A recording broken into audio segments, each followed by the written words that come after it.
ठीक है sir, recording भी मुझे देख स्टार्ट है। लेने दीजिए बच्चे मुझे सुन पा रहे हैं या नहीं। जी जी सर। हाँ यस सर। सर, सुन पा रहे हैं, बोलिए बोलिए। ठीक है, देखिए आज का जो हमारा टॉपिक है वो नया टॉपिक है, जिसमें हमारे पास है स्थिर विद्युत आवेश, विद्युत धारा और चुंबकत्व। ये 3 टॉपिक हैं आपकी स्लाइड में, एक एक करके हम इसकी स्टडी करेंगे। तो देखिए इसको अगर स्थिर विद्युत आवेश और विद्युत धारा दोनों एक ऐसी चीजें हैं, इनका अध्ययन हम एक साथ करेंगे, चुंबकत्व का एक साथ करेंगे। सबसे पहले अगर बात करते हैं तो आवेश, आवेश क्या होता है इस पर चर्चा करते हैं। तो देखिए आवेश को हम तुलना कर सकते हैं, जैसे हमने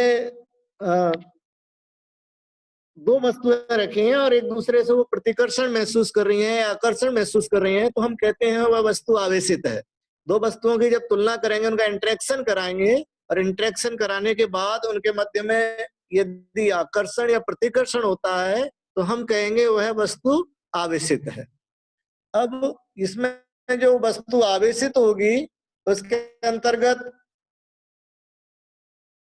जिसका जब कारण देखा जाता है तो कारण ये देखा गया था कि प्रत्येक जो पदार्थ है, अगर आवेश की जब बाद में और अध्ययन किया गया तो पता चला कि प्रत्येक जो पदार्थ है वो बना हुआ है परमाणुओं से, और परमाणु है वो भी अनेक छोटे छोटे कणों से बना हुए हैं, और उन कणों वह जो कण होते हैं वो आवेशित होते हैं।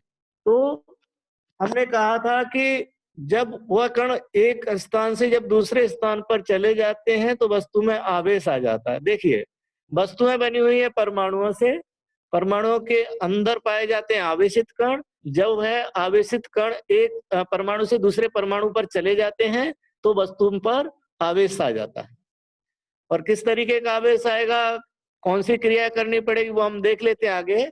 जैसे सबसे पहली बात यह है कि जो परमाणु हमारा होता है, हम बेसिक पे चले अगर आवेश की पे, तो सबसे पहली बात यह है कि हमारा जो परमाणु होता है उसमें कुल आवेश 0 होता है।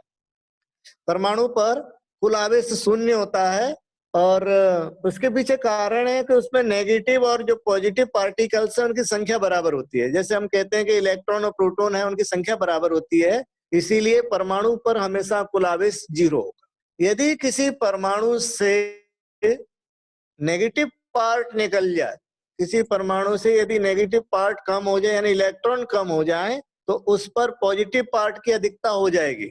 हमने कहा था जब तक बराबर है जब तक तो पॉजिटिव से नेगेटिव खत्म कर देगा, 11 पॉजिटिव 11 नेगेटिव तो उस पर 0 होगा। लेकिन 11 पॉजिटिव और 10 नेगेटिव हुए तो इसका मतलब ये हुआ वस्तु पर एक पॉजिटिव चार्ज आ जाएगा, यानी वस्तु धनावेशित हो जाएगी। इसी तरीके से यदि एक नेगेटिव पार्ट किसी पदार्थ में जुड़ जाता है, किसी परमाणु में जुड़ जाता है, नेगेटिव पार्ट जुड़ा तो वस्तु ऋणावेशित हो जाएगी। जैसे हमने अभी बात की थी कि परमाणु पर कुल आवेश 0, इसका मतलब हमने मान लिया कि 11 प्रोटॉन है, 11 पॉजिटिव है, 11 नेगेटिव है। एक नेगेटिव पार्टिकल और जुड़ा यानी एक इलेक्ट्रॉन उस परमाणु में आकर जुड़ गया तो उस पर 12 इलेक्ट्रॉन हो गए, तो एक नेगेटिव उस पर अधिकता हो जाएगी। इस कारण वो पदार्थ है वो ऋणात्मक हो जाए यानी नेगेटिव चार्ज हो जाएगा। तो हमने देखा कि पदार्थ जो होते हैं या तो वो धनावेशित होते हैं या ऋणावेशित सकते हैं। पदार्थ 2 तरीके के हो गए, जब परमाणु से इलेक्ट्रॉन निकलता है तो उस पर धन आयन आएगा, और जब परमाणु पर इलेक्ट्रॉन जुड़ता है या पदार्थ इलेक्ट्रॉन ग्रहण करता है तो उस पर ऋण आयन आ जाता है, यानी कि पदार्थ ऋणावेशित हो जाता है, पदार्थ धनावेशित हो जाता है। इसके साथ में हमने कहा था कि ना तो आवेश को नष्ट किया जा सकता और ना ही आवेश को बनाया जा सकता। जैसे हमने कहा किसी वस्तु पर ऋणावेश आ गया तो ऋणावेश हमने बनाया नहीं, किसी भी आवेश को बनाया नहीं जा सकता, ना ही आवेश को नष्ट किया जा सकता। हमने कहा किसी परमाणु से इलेक्ट्रॉन निकल गया तो निकलने का मतलब ये नहीं कि वो नष्ट हुआ, वो किसी और पदार्थ पर चला गया होगा। तो ना तो आवेश को नष्ट किया जा सकता है ना ही आवेश को बनाया जा सकता है।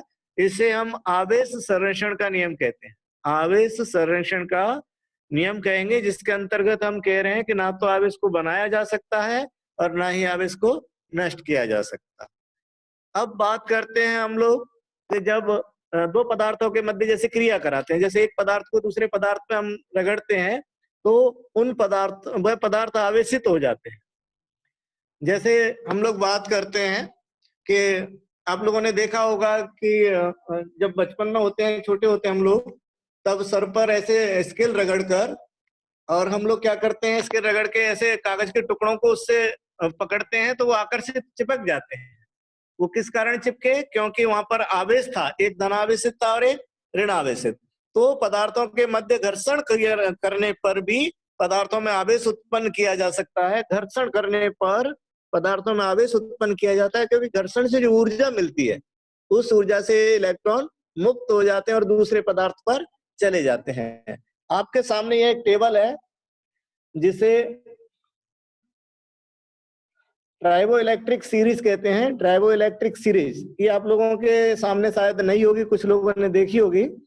इस सीरीज के अंदर यह देखा गया है कि जो ऊपर वाले पदार्थ हैं वो पॉजिटिव चार्ज होते हैं और जो नीचे वाले पदार्थ है वो नेगेटिव चार्ज होते हैं। ऊपर वाले पदार्थ हैं वो पॉजिटिव चार्ज और नीचे वाले पदार्थ हैं वो नेगेटिव चार्ज। आप इसमें देख रहे हैं कॉटन है, कॉटन कॉटन पर जीरो चार्ज है, तो जीरो से ऊपर वाले हैं वो सारे पॉजिटिव बनेंगे और जीरो से नीचे वाले हैं वो सारे नेगेटिव बनेंगे। अब जब एक पदार्थ को दूसरे पर रगड़ा जाता है तो कौन सा पदार्थ पॉजिटिव होगा, कौन सा पदार्थ नेगेटिव होगा, ये डिसाइड करती है टेबल। आप लोगों को ऐसे पता नहीं चलेगा, जैसे आपने स्केल को सर पे रगड़ा या कहीं रगड़ कर अगर कागज पकड़े आपने तो आपको ये नहीं पता चलेगा इनमें से पॉजिटिव कौन सा है, नेगेटिव कौन सा है। तो इसका जो ज्ञान है वो इस सीरीज से हमें पता चलता है। इस सीरीज में जो धातुएं धनायन बनाती हैं, इलेक्ट्रॉन मुक्त करती है, उनको हमने ऊपर रख दिया और जो इलेक्ट्रॉन ग्रहण करती है, ऋणायन बनाते हैं, उनको नीचे रखा। तो जैसे एक एग्जाम्पल ले लेते हैं, जैसे मान लीजिए हमारे पास ये सिल्क है, सिल्क पर यहाँ पर हम लोग नीचे से ले लेते हैं, मान लीजिए ये एवेनॉइड, एवेनॉइड की छड़ ले लेते हैं जिसको हार्ड रबर कह रहे हैं हम लोग, ये ले लेते हैं। तो सिल्क पर तो हो जाएगा पॉजिटिव और जो एवेनॉइड की छड़ है उस पर हो जाएगा नेगेटिव। तो ऊपर वाले पदार्थ पर पॉजिटिव होगा, नीचे वाले पदार्थ पर नेगेटिव। अब इनमें से कोई से भी दो पदार्थ ले लीजिए, पूरी टेबल में से कोई से भी दो पदार्थ उठा लीजिए। जब एक दूसरे पर उन पदार्थों को रगड़ेंगे तो जो ऊपर वाला पदार्थ है वो पॉजिटिव होगा, नीचे वाला पदार्थ है वो नेगेटिव होगा। तो इस तरीके से जो हमारे सामने एक पहेली रहती है कि साहब किस पदार्थ पे पॉजिटिव आया, किस पे नेगेटिव आया, तो वो सीरीज से क्लियर हो जाएगी। जो पदार्थ ऊपर होंगे वो पॉजिटिव आवेश आएगा। अब जीरो से जो नीचे हैं, जीरो से नीचे हैं, उन दो पदार्थ को भी रगड़ा जाए तो उनमें से भी जो ऊपर होगा उस पर पॉजिटिव आ जाएगा, नीचे वाले पर नेगेटिव आ जाएगा। ठीक है यहाँ तक? हाँ जी, यहाँ तक बात समझ में आई? ये सीरीज का आप एप्लीकेशन समझ पा रहे हैं? सर एक बार और बताइए। अच्छा ठीक है। जैसे हम दो पदार्थ को रगड़ते हैं, घर्षण कराते हैं उन दो पदार्थों के मध्य में, तो जो ऊपर वाला जो पदार्थ होगा, कोई सा भी पदार्थ जो ऊपर है वो धनावेशित हो जाएगा और जो नीचे वाला पदार्थ है वो ऋणावेशित हो जाएगा। यह इस सीरीज का एप्लीकेशन है। अरे सर, हाँ जी हेलो। बताएं। अरे सर, हाँ जी जैसे बोले। ये जो आप बता रहे हैं, जैसे हमने हाँ वो जो रगड़ी स्केल अपने सर पे, तो सर हाँ जी। तो उसमें प्लस और माइनस कौन सा होगा सर? अब जैसे आप इसमें देख लीजिए, जैसे आपने स्केल ली, स्केल प्लास्टिक है, आप इसमें देख लीजिए प्लास्टिक कहाँ पर है और मानव के जो हाथ है या मानव है वो कहाँ पर है। आपको स्केल में कंपैरिजन करना पड़ेगा। ऐसे देख के अनुमान से नहीं बता सकते कि कौन सा पॉजिटिव होगा कौन सा नेगेटिव होगा। इसमें पदार्थों की क्रिया के आधार पर, उनके नेचर के आधार पर भी एक श्रेणी बनाई गई है। उस श्रेणी में जो पदार्थ ऊपर होगा वो पॉजिटिव होगा, आप ढूंढ लीजिए इसमें होंगे वो पदार्थ, और जो पदार्थ आपने नीचे है वो नेगेटिव होगा।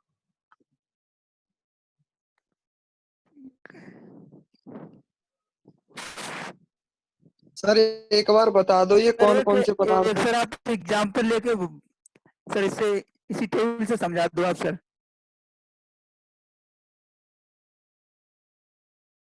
Hello sir.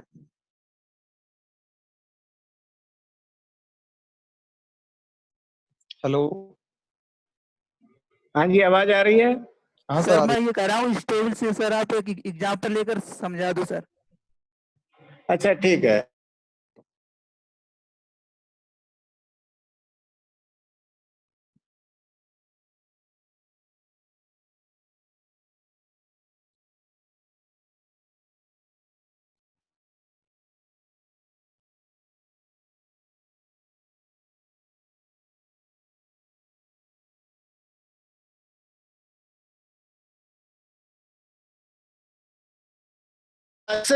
प्लास्टिक पे क्या है, नेगेटिव है, और ह्यूमन पर क्या है, पॉजिटिव है। तो वहां पर ह्यूमन पॉजिटिव होगा, प्लास्टिक है वो नेगेटिव होगा, और दोनों में कंपैरिजन करेंगे तो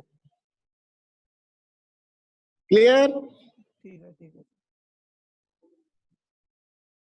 आगे मुझे रिप्लाई देते रहे जिससे मैं आगे बढ़ूं। मुझे बता दीजिए आपकी समझ में आया या नहीं आया। ठीक है, ठीक है सर। Sir okay. जय सर, आवाज ये कट जो रही है आपकी। गिलास की जो छड़ है, ठीक है, इसको मैं first, second, third, fourth, 5 number वाली है, ठीक है, उसे हमने सिल्क पे रगड़ा, ठीक है।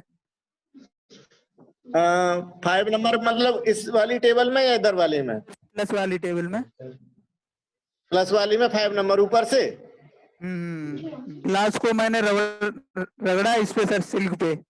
अच्छा ठीक है, गिलास को आपने सिल्क पर रगड़ा। गिलास सिल्क जो, देखिए, सिल्क नीचे है और गिलास हाँ, ऊपर है, तो ठीक है। गिलास पॉजिटिव हो सिल्क जाएगा, नीचे है, गिलास ऊपर है, अच्छा अच्छा, तो गिलास यहाँ पर पॉजिटिव होगा, सिल्क नेगेटिव होगा। ठीक है, ठीक है सर, ठीक है, ठीक है, चलिए ठीक है। इस सीरीज को आप रखिएगा अपने पास, क्योंकि ये किताबों में दरअसल वो क्लियर नहीं होता है, कई बार कंफ्यूजन हो जाता है कि कौन पॉजिटिव हो रहा है कौन नेगेटिव हो रहा है, तो उस चीज में कई बार दिक्कत आती है, इसलिए इस एप्लीकेशन को आप रखिएगा इस टेबल के साथ, ठीक। ठीक है, और देखिए कुछ इसमें माइलर नाम लिया है, तो कुछ ऐसे शब्द हैं जिससे आप परिचित नहीं है, तो उनका मैंने केमिकल नेम रेड में लिखा हुआ, रेड में है वो केमिकली, आप तो उनको जान सकते हैं पदार्थ क्या होता है, क्योंकि कुछ इसमें कॉमन नाम लिखे हुए हैं जिनको शायद आप नहीं जानते होंगे। तो आप एक बार इसको देख लीजिएगा, और कोई दिक्कत हो तो मुझे पूछ ले। ठीक है।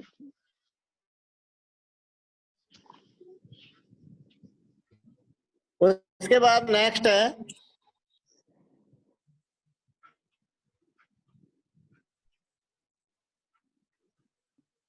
अगर हम आवेशों का देखते हैं कंपैरिजन, तो जब हमारे पास जो आवेश है वो दो तरीके के हो गए, एक तो ऋणावेश, धन आवेश। तो ऋणावेश हुआ, धनावेश, ऋणायन और धनायन हम लोग कह रहे हैं। इनका कंपैरिजन हम कैसे करते हैं, देखिए जब दो समान आवेशों को पास में लाते हैं तो उनमें क्या होगा, प्रतिकर्षण होता है। समान आवेशों में हमेशा प्रतिकर्षण होगा, और जो असमान आवेश है उनमें आकर्षण होता है। ये आवेशों के नियम है, समान आवेश होंगे उनमें आकर्षण होगा, और असमान आवेश होंगे उनमें प्रतिकर्षण होगा। और जो कोई चीज अनावेशित है, जिसमें कोई चार्ज, उसके पास में किसी आवेश क्रिया नहीं करेगा। तो हम कंपैरिजन कर सकते हैं कि कौन से दो आवेश सेम है या कौन से दो आवेश अपोजिट हैं। अगर वो आकर्षित हो रहे हैं तो वो अपोजिट चार्ज हैं, और अगर वो प्रतिकर्षण हो रहे हैं तो सेम है। अब इसमें हम ज्ञात आवेश ले लेंगे, जैसे हमें किसी आवेश का पता करना है तो हमने पॉजिटिव चार्ज ले लिया जिसको हमें ज्ञात है कि पॉजिटिव चार्ज है, उसको अज्ञात के पास हम ले जाएं। अज्ञात के पास ले जाने पर अगर वो प्रतिकर्षण महसूस कर रहा है अज्ञात आवेश, तो आप समझ लीजिए कि वो अज्ञात आवेश पॉजिटिव है। और अगर हमारे ज्ञात आवेश के साथ में वो आकर्षण कर रहा है तो आप समझ लीजिए वो जो सामने वाला आवेश है वो नेगेटिव है। और अगर उसके साथ में कोई अन्योन्य क्रिया नहीं होती तो वो न्यूट्रल है। इस तरीके से हम आवेश की पहचान कर सकते हैं, ज्ञात आवेश द्वारा अज्ञात आवेश को हम ज्ञात कर सकते हैं। ठीक है, ये सेम है, प्रतिकर्षण और आकर्षण को दिखाया हुआ है। तो इस तरीके से हम आवेश को आइडेंटिफाई कर सकते हैं। आवेश दो तरीके के होते हैं, आवेश धनावेशित होते हैं और ऋणावेशित होते हैं। उसके बाद है स्थिर विद्युत प्रेरण। देखिए हम आवेश के द्वारा दूसरा आवेश उत्पन्न कर सकते हैं, उसकी एक प्रोसेस है जिसको हम देख रहे हैं। कैसे उत्पन्न करेंगे, आपके सामने एक प्रयोग है। देखिए जो हाथ दिखाई दे रहा है इसके सामने, इसकी उंगली के पास में एक रॉड है जो एक चालक छड़ है। चालक मतलब जिसमें आवेश का फ्लो होता है, ऐसी एक छड़ है। इस छड़ के पास हम एक धनावेशित छड़ लाते हैं।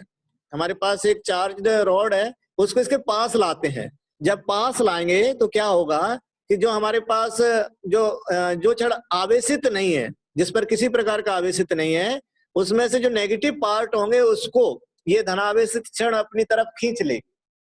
धनावेशित छड़ क्या करेगी, जो अनावेशित रॉड है जिस पर कोई चार्ज नहीं है, उसके नेगेटिव पार्ट को, चूंकि वो पॉजिटिव है तो नेगेटिव को अपनी ओर खींच लेगी। तो इस छड़ के सिरे पर, एक सिरे पर क्या हो जाएगा, ऋणावेश आ जाएगा, और दूसरे सिरे पर फिर धनावेश बचता है। जब न्यूट्रल में से 0 में से हम नेगेटिव खींच लेते हैं तो फिर पॉजिटिव बना। तो एक सिरे पर नेगेटिव चार्ज आ गया, दूसरे सिरे पर पॉजिटिव चार्ज हो जाएगा। अब हम लोग क्या करते हैं कि अपनी उंगली लेकर और उस पॉजिटिव चार्ज वाले सिरे से लगा देते हैं। उंगली को हम टच करेंगे किससे? जिस सिरे पर पॉजिटिव चार्ज था उससे उंगली टच करेंगे। तो इस कंडीशन में क्या होगा, वो जो पॉजिटिव चार्ज है वो धरती से यानी कि अर्थ से नेगेटिव चार्ज को ले लेगा।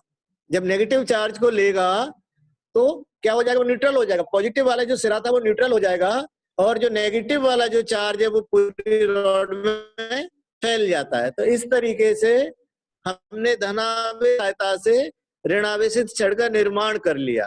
तो इस तरीके से प्रेरित करके जब हम आवेश उत्पन्न करते हैं तो उसे स्थिर विद्युत प्रेरण कहते हैं। स्थिर विद्युत प्रेरण किसे कहते हैं कि आवेश के प्रेरण द्वारा हम नया आवेश बना लेते हैं। तो हमने देखिए इस प्रयोग में आवेशित छड़ बना ली हमने। पॉजिटिव आवेशित छड़ के प्रेरण से, उसके स्टिमुलेशन से हमने नेगेटिव आवेशित जो छड़ है उसका निर्माण किया। नेगेटिव चार्ज जो रॉड है वो उसको हमने बना लिया।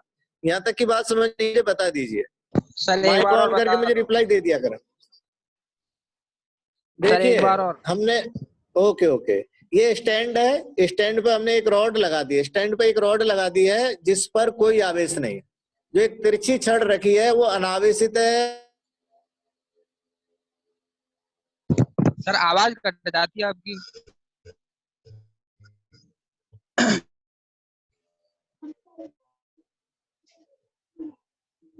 हेलो आए तो आपको हेलो। हाँ जी बताएं। सर आवाज कट जाती है आपकी। अच्छा चलिए फिर से रिपीट कर रहा हूँ। जो हमारे पास आवेशित छड़ है उसको हम ले जा रहे हैं अनावेशित छड़ के पास, उसको टच नहीं कर रहे हैं।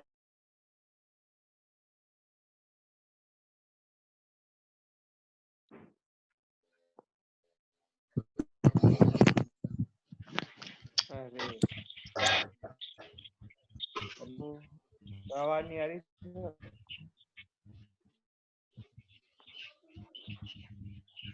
Repeat sir. तो अब छड़ में दो पोल बन गए।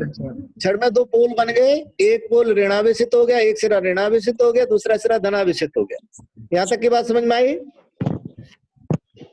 सर नहीं समझ में आया, फिर से रिपीट कर दीजिए। अच्छा क्या नहीं आया वो बताइए। अब आप ही बताइए। सर आपकी आवाज कट जाती है, कुछ समझ में नहीं आता है।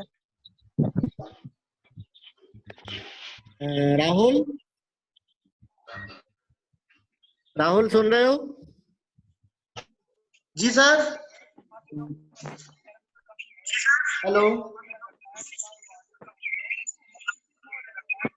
सर। हरिओम सर, आपने आवाज दी मुझे? हाँ सर ने आपको बोला है। बाकी के बच्चे भी मुझे फीडबैक दे, मेरी आवाज कट रही है या कुछ बच्चों के लिए ही कट रही है? सर यहाँ तो मेरे पास तो सही आ रही है बिल्कुल आवाज। सभी कट रही है सर, कट रही है, कट रही है सर आवाज। देखो दो जगह हो सकती है, तो मेरे नेटवर्क में प्रॉब्लम हो तो आपके यहाँ कटी आवाज।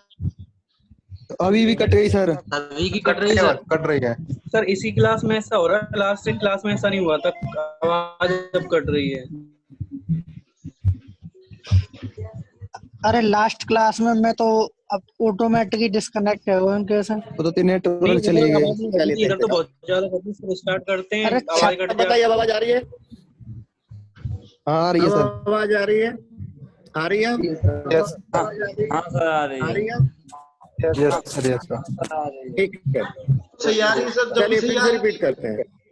देखिए चलिए ये हो सकता है इन लोगों के पास नहीं पहुंच पा रही है। चलो देखते हैं, चेक करेंगे इसको कहाँ इशू बन रहा है, पता चल जाएगा। देखिए हमने कहा था कि एक स्टैंड लिया, उस स्टैंड पर हमने एक बिना चार्ज वाली अनावेशित छड़ रखी और उसको हम चार्ज करना चाहते हैं प्रेरणा द्वारा। प्रेरणा का मतलब उसको हम फिजिकली स्पर्श नहीं करा रहे हैं, हमने उस छड़ को दूर रखा, धनावेशित छड़ को दूर रखा, तो जो छड़ जिस पर कोई आवेश नहीं है, इसका मतलब उसमें पॉजिटिव नेगेटिव बराबर है। तो हमने उसमें से किया कि जो पॉजिटिव छड़ जब पास में लाए तो वो नेगेटिव पार्ट को खींच लेगा, दूसरी वाली छड़ में से कौन से पार्ट को अपनी ओर खींचेगा, नेगेटिव को। जब नेगेटिव खींच लेगा तो बचा हुआ दूसरे साइड में क्या रह जाएगा, पॉजिटिव। तो छड़ का एक सिरा नेगेटिव हो जाता है, दूसरा सिरा पॉजिटिव हो जाता है। यहाँ तक बताइए, यहाँ तक समझ में आया? Yes sir. जी सर। ठीक है, ओके।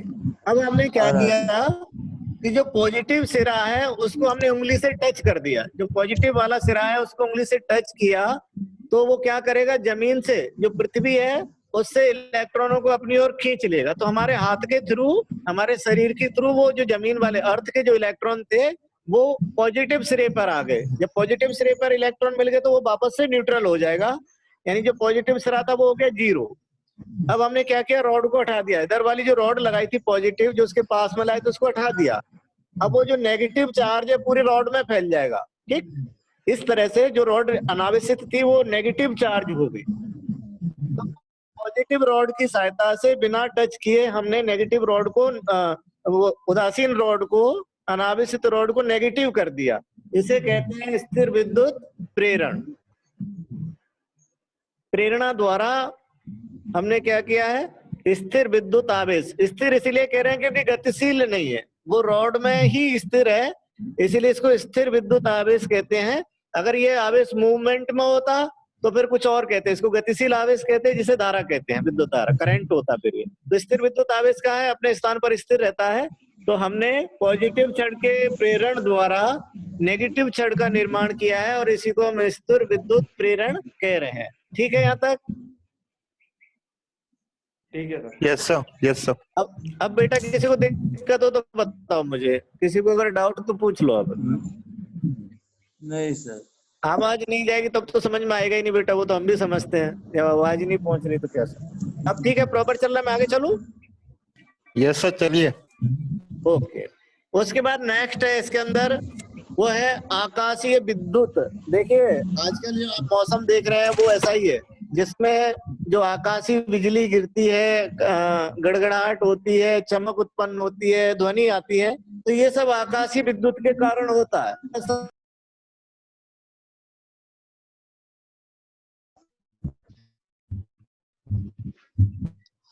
आज पता नहीं नेटवर्क इशू कुछ ज्यादा ही है। हाँ हो जाता है बेटा, टेक्निकल प्रॉब्लम है इनका। तो हम वाईफाई से भी लिंक हैं और वो पर्सनल डाटा भी चल रहा है, लेकिन उसके बाद भी दिक्कत है, तो कुछ नहीं। चलिए मैं फिर से रिपीट करता हूँ। आप आवाज आ रही है आपको? यस सर, आ रही है।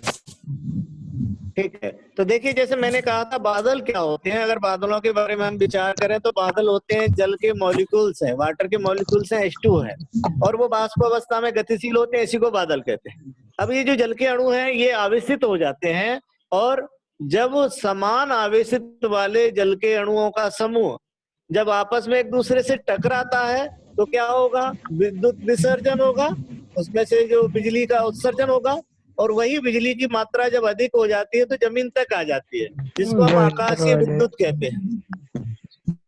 हाँ जी बताएं क्या हुआ? समान आवेश तो प्रतिकर्षण करते हैं तो वो टकरा कैसे जाते हैं?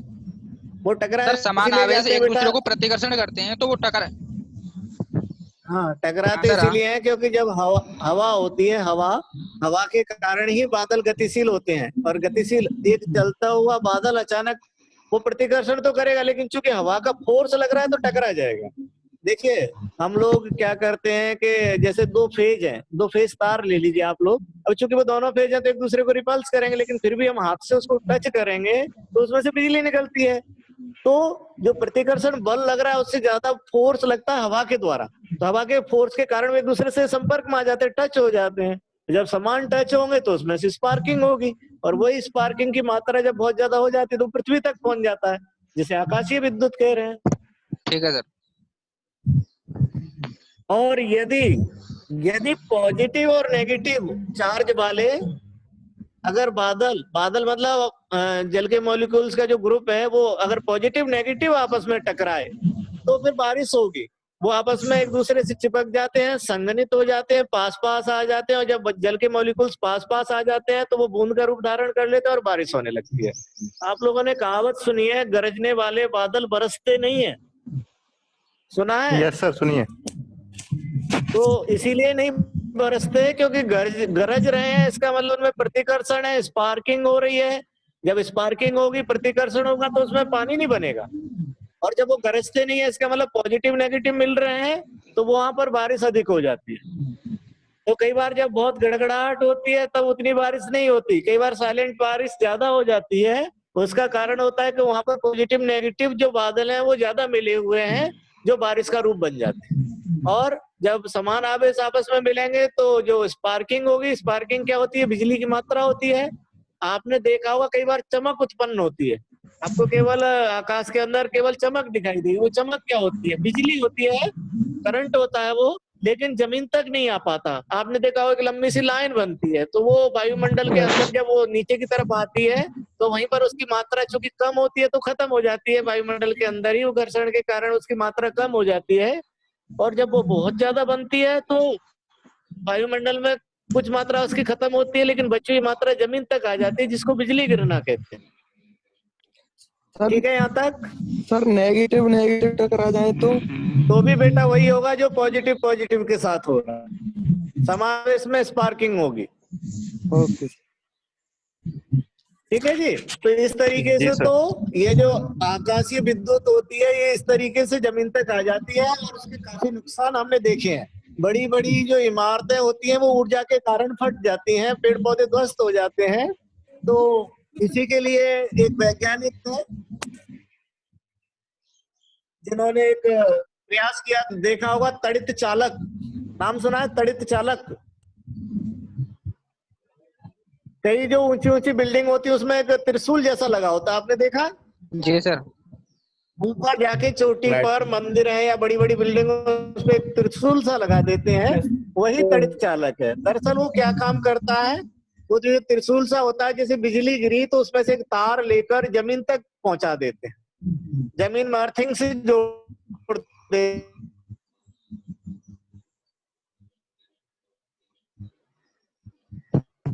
आवाज कट रही है सर। आवाज नहीं आ रही सर। ओके ओके, मैं फिर से रिपीट करूंगा बेटा, आज रिपीट कर करके ही पढ़ना पड़ेगा आप लोगों को। दरअसल नेटवर्क के साथ मेरे भी बस में नहीं रहता कुछ। सब पर्सनल डाटा चला के देखिए, शायद सही चला दिया बेटा, दोनों चला दे रहे हैं, दोनों चला रखे हैं बेटा। जो मेरे पास संसाधन है उनका मैं पूरा उपयोग कर रहा हूँ। ठीक है जी सर। तो मैं फिर से रिपीट कर रहा हूँ। देखिए, जो तड़ित चालक है वो जो त्रिशूल जैसा आपने देखा है, उसमें से एक तार लेकर और जमीन में गाड़ दिया जाता है, यानी उसको अर्थिंग कर दी जाती है उस तार की। तो जो आकाशीय बिजली गिरेगी वो उस तार के द्वारा जमीन में चली जाएगी। तो जो एनर्जी मिली थी जिससे बिल्डिंग को, क्योंकि ऊर्जा है तो कार्य करेगी, और वो क्या कार्य करती है? बिल्डिंग को ध्वस्त कर देती है। तो उस ऊर्जा की मात्रा को अगर हम जमीन में पहुंचा देंगे तो वो कार्य कम हो जाएगा, यानी जो हमारी बिल्डिंग ध्वस्त हो रही थी वो कम होगी अब।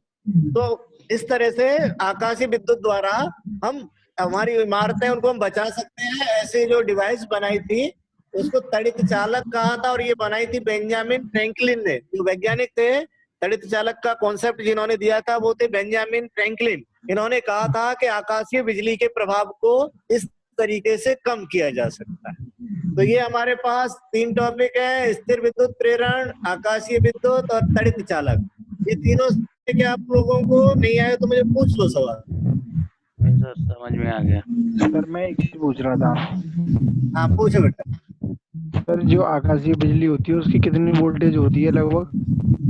बेटा वोल्टेज नहीं नाप सकते, उसकी वोल्टेज की मात्रा हर बार अलग अलग होती है, लेकिन देख लीजिए कि हमारे घर में जो स्पार्किंग होती है वो बहुत कम होती है, और जब हमारे घर के वोल्टेज है 200 के आसपास, तो मान लीजिए 1000 वोल्टेज 1100 वोल्टेज तो होता ही। पूछ रहा था जो तड़ित चालक में आप बता रहे थे वो छत के ऊपर, मतलब किसी बिल्डिंग के ऊपर लगाते हैं, तो उसमें से एक तार निकाल के नीचे अर्थिंग कर देते हैं। हाँ जी, मतलब वायर निकाल के अर्थिंग कर देते हैं ना नीचे। हाँ जी हाँ जी। तो मैं ये पूछ रहा था उसकी इतनी वोल्टेज, मतलब कितनी वोल्टेज होती है जो वायर जा रहा है वो सस्टेन कर लेता है?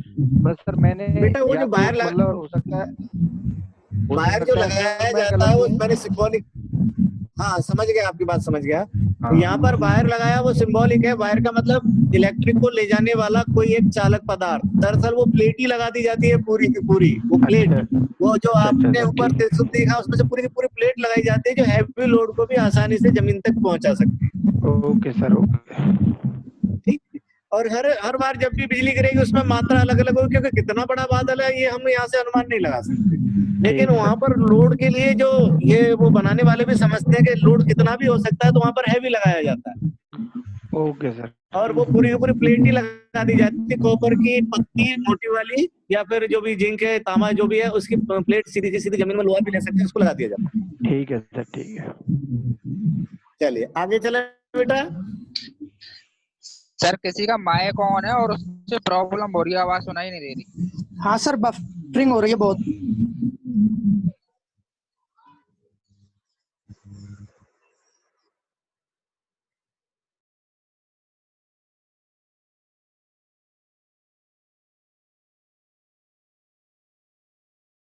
बेटा माइक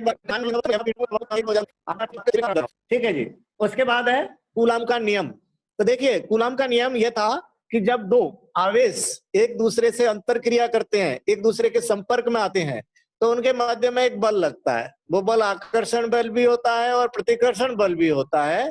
तो कूलाम ने क्या किया था कि इन आवेश और बल के मध्य में एक संबंध स्थापित किया था, जिसको कूलाम का नियम के नाम से जाना जाता है। नियम यह था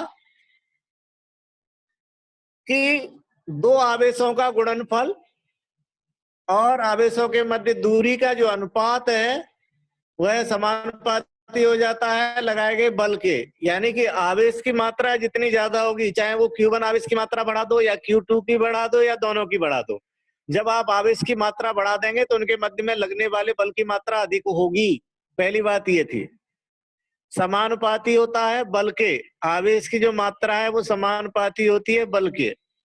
उसके बाद उन्होंने कहा था कि इन आवेशों के मध्य में अगर आप दूरी बढ़ा देंगे, तो दूरी बढ़ाएंगे तो उनके मध्य में लगने वाला बल घट जाएगा, चाहे वो आकर्षण बल है या प्रतिकर्षण बल है। जब आप आवेशों की मध्य की दूरी बढ़ाएंगे तो लगने वाला, दोनों के मध्य में लगने वाला बल है वो घट जाएगा। तो दूरी का व्युत्क्रमानुपाती होता है और आवेश की मात्रा के समानुपाती होता है। फिर उन्होंने कहा था जब समानुपात स्थिरांक को हटाया तो उन्होंने कांस्टेंट लगा दिया के, और एक गणितीय संबंध स्थापित किया कि हम लगाए गए बल की मात्रा की गणना कर सकते हैं। कैसे गणना कर सकते हैं? के का मान रखेंगे और के का मान रखने के बाद जो Q1, Q2 और R² आप उसमें से मेजर करेंगे, मेजर करने के बाद वैल्यू रखेंगे और लगने वाले बल की मात्रा ज्ञात कर सकते हैं। तो कूलाम का नियम समझ में आया? कूलाम का नियम था कि जो इकाई आवेश को इकाई दूरी पर रखने पर जो लगने वाला बल है वो क्या होगा? 1 न्यूटन। यानी कि हम आवेश कर दें 1 कूलाम और दूरी कर दें 1 मीटर, तो उनके मध्य में जो लगने वाला बल होगा वो 1 न्यूटन होगा। इससे क्लियर हो रहा है आप लोगों को? हेलो सर, क्लियर हो रहा है। आवाज आ रही है आप लोगों को? हाँ सर, समझ में आ गया। देखिए पहली चीज तो उन्होंने कही थी कि आवेश जितना ज्यादा होगा उनके मध्य में बल उतना लगेगा। दूसरी बात उन्होंने कही थी कि दूरी बढ़ा दोगे तो बल घट जाएगा। तीसरी चीज उन्होंने गणितीय संबंध दिया था कि इस गणितीय संबंध द्वारा हम लगाए गए बल की या इनके मध्य में लगने वाले बल की गणना कर सकते हैं। तो ये था कूलाम का नियम। ठीक है, कोई प्रॉब्लम तो नहीं इसमें? सर ये तीनों बात फिर से बता दीजिए। फिर से सुन लीजिए। आवेश की मात्रा अधिक होगी तो उनके मध्य में लगने वाला बल अधिक होगा, पहली बात। चाहे वो Q1 की मात्रा बढ़ा दें आप या Q2 की मात्रा बढ़ा दें, बल कोई सा भी हो सकता है, आकर्षण बल हो सकता है या प्रतिकर्षण। आप जब Q की मात्रा बढ़ाएंगे तो उनके मध्य में लगने वाला बल अधिक होगा। दूसरी चीज कह रहे हैं कि दोनों आवेशों के मध्य में अगर आप दूरी बढ़ा देते हैं तो दूरी बढ़ाएंगे तो उनके मध्य में लगने वाला बल है वो कम हो जाएगा। दूरी का व्युत्क्रमानुपाती होता है और आवेश की मात्रा के समानुपाती। 2 बातें तो ये हो गई। तीसरी बात उन्होंने गणितीय संबंध दे दिया था कि दोनों के मध्य में लगने वाला जो आकर्षण या प्रतिकर्षण बल है उसकी मात्रा की गणना निम्न संबंध के अनुसार की जा सकती है। 3 बातें, तीनों बातों में कोई प्रॉब्लम है मुझे पूछ लीजिए। दो बातें व्यवहारिक एप्लीकेशन है, तीसरी बात है वो कैलकुलेशन है।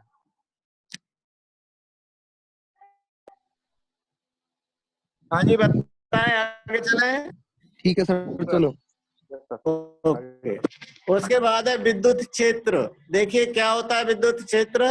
हम जानते हैं कि किसी आवेश को हम रखें तो उसका एक एरिया होता है।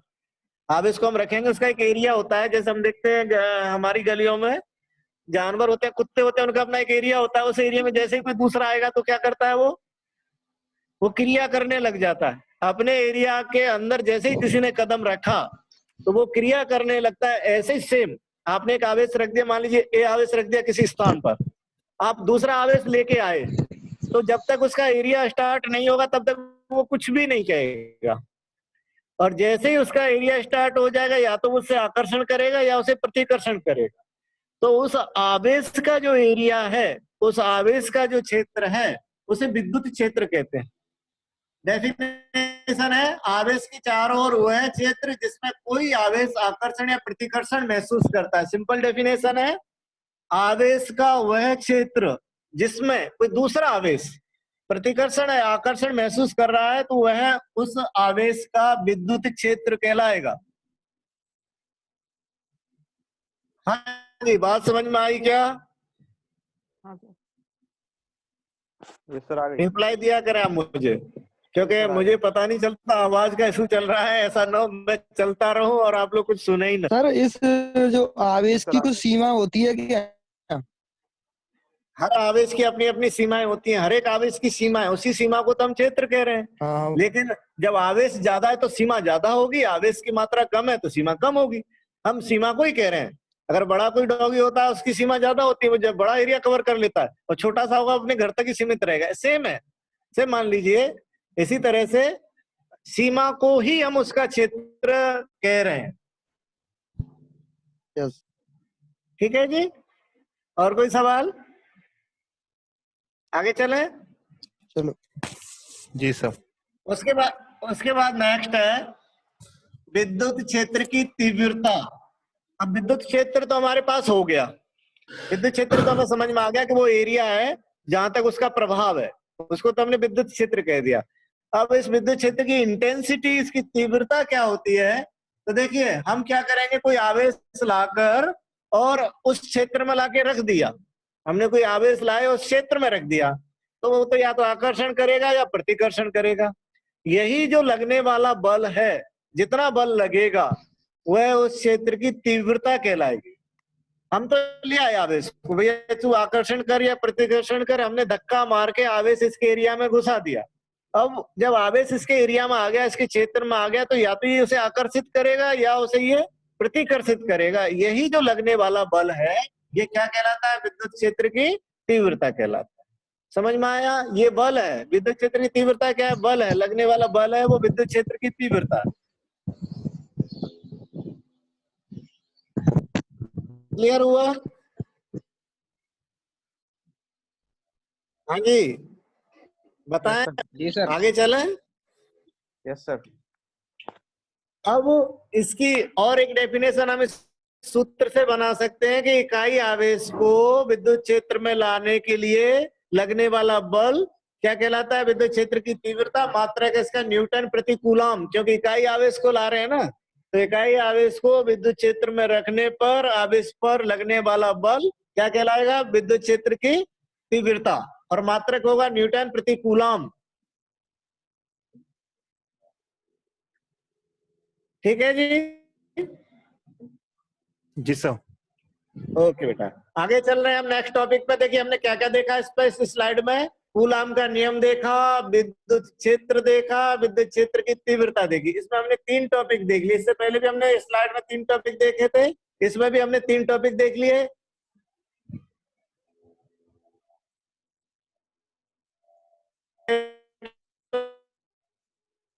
कोई प्रॉब्लम हो तो बताइए।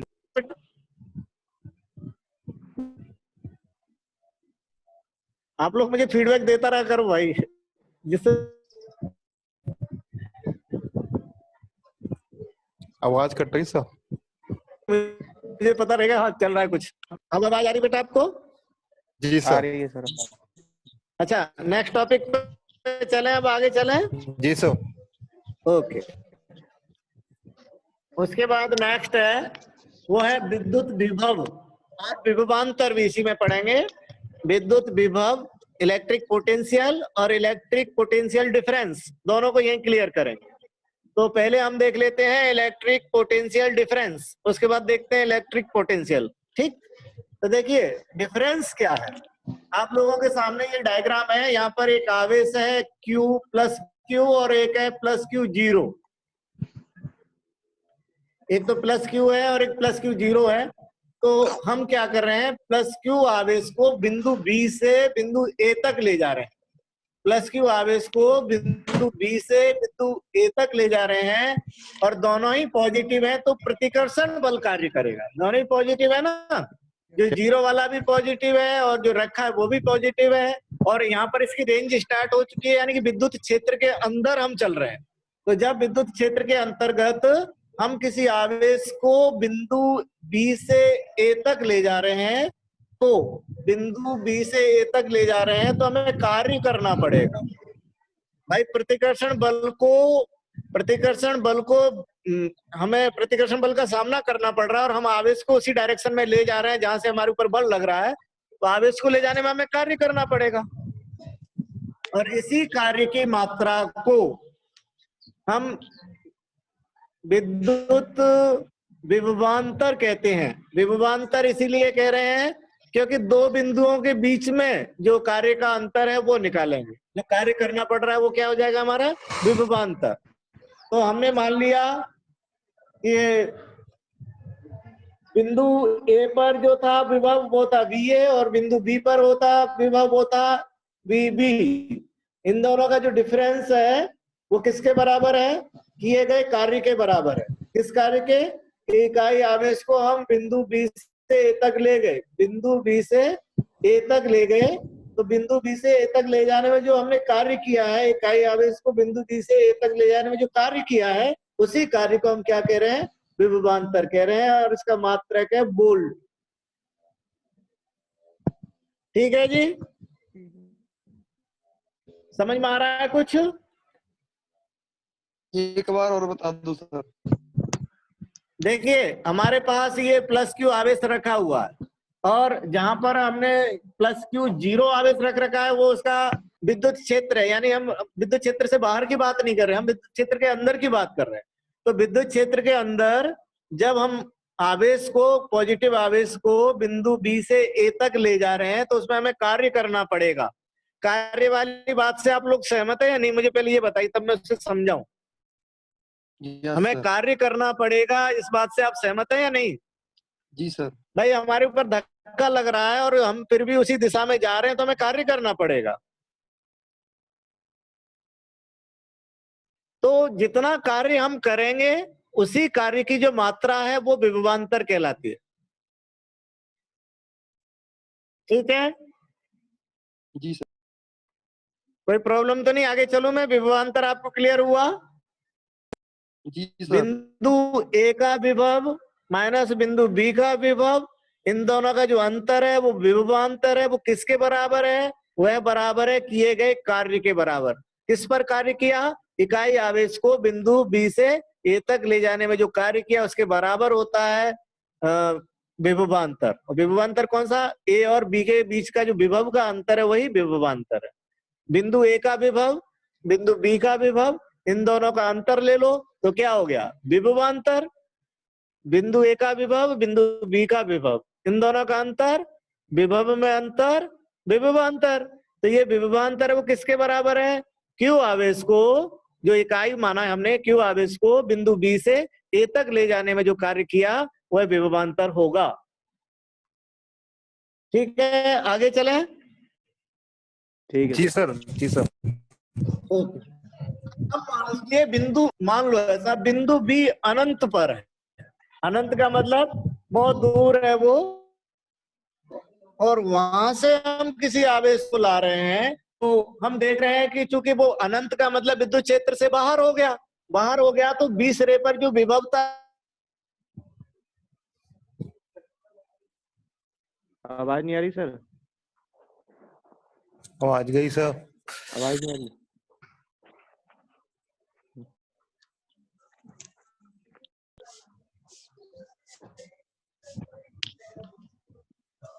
आवाज नहीं आ रही सर।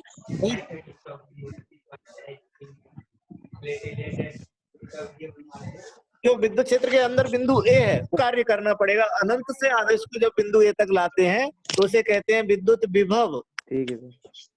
क्या कहेंगे? विद्युत विभव। विद्युत विभव कहेंगे। और यहाँ पर चूंकि ये बी ए के ही बराबर होगा, क्योंकि बी तो हो गया 0, तो बी ए बराबर हो गया W बटे Q। यानी अनंत से किसी आवेश को किसी विद्युत क्षेत्र में उपस्थित किसी बिंदु तक लाने पर किया गया कार्य तो क्या हो जाएगा? विद्युत विभव हो जाएगा। और इससे कार्य की गणना की जा सकती है Q इंटू कार्य। डेफिनेशन लिख रखी है विद्युत विभवांतर की। विद्युत क्षेत्र में किसी आवेश को एक बिंदु से दूसरे बिंदु तक लाने में किया गया कार्य इलेक्ट्रिक पोटेंशियल डिफरेंस कहलाता है। ठीक है जी? जी सर। नेक्स्ट टॉपिक पे चले।